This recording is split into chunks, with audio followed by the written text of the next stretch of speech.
When you get complex projects, like the ones we have for Avengers and Iron Man 3, which are really large, I don't think we've had any project that has required the amount of compositing and setup as those HUDs have required. It really just screams After Effects.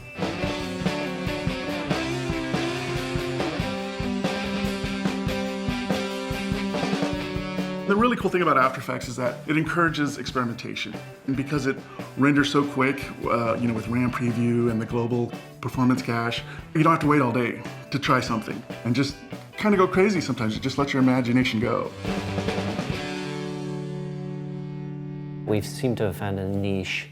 Cantina is starting to, I feel like being recognized for doing HUDs. It stands for Heads Up Display. Our main product that we use is After Effects for generating the rig. And we've been using that since Iron Man 2, so we've kept with it, and it's been great. Oblivion is a futuristic sci-fi movie. Earth has been obliterated by an alien force, and Jack and Vika are the two last people on Earth. Joseph Kosinski just came off of Tron. He wanted to do something different, and I think the visual aesthetic that he was going for was something that you haven't seen before. 2D, no holograms, kind of more elegant. With After Effects' continuous rasterization of Illustrator files, we were able to scale to whatever the vendor needed, still keep that sub-pixel look that had so much detail in it. When Avengers came along, we also had to make stereo for the HUD, which is a whole new can of worms. That's when we got into figuring out a workaround, taking essentially 2D layers and turning them into what essentially visually looks like 3D. You can see how this sphere is completely flat. We managed to make it feel like when we rotate around, it feels like you're rotating around a true 3D object. This is a shot that is the beginning of the Mark 42. It is broken up into a lot of 2D layers in 3D space and some C4D renders. And let's say the rig ends up being fairly complex. We tend to cheat it as much as possible and create it in After Effects because it's fun and it's easy to manipulate and it's very easy to animate.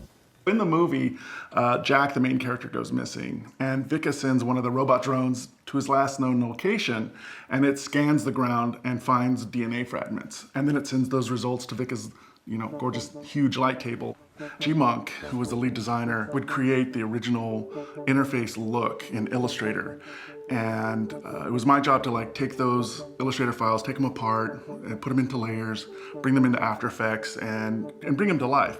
Give the director choices. Every shot has to tell a story with the graphics. Going forwards with the integration of C4D live. We can animate it live versus doing it in cinema, rendering out passes, importing it into After Effects, layering it up, comping it, seeing it, and saying, oh, why is that light blinking and not the other one? Oh, let's go back to cinema and then render it up. That's a huge plus for us. Makes our pipeline a lot easier. If you really enjoy, production design and art direction and amazing sets and costumes and ships and effects, this is a movie right up your alley. Why do you think people like Iron Man, the movie?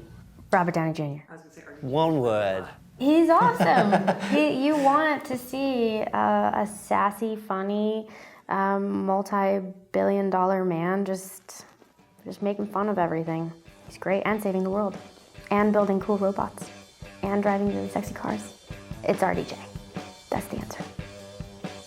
Did I win? Yes, that was excellent.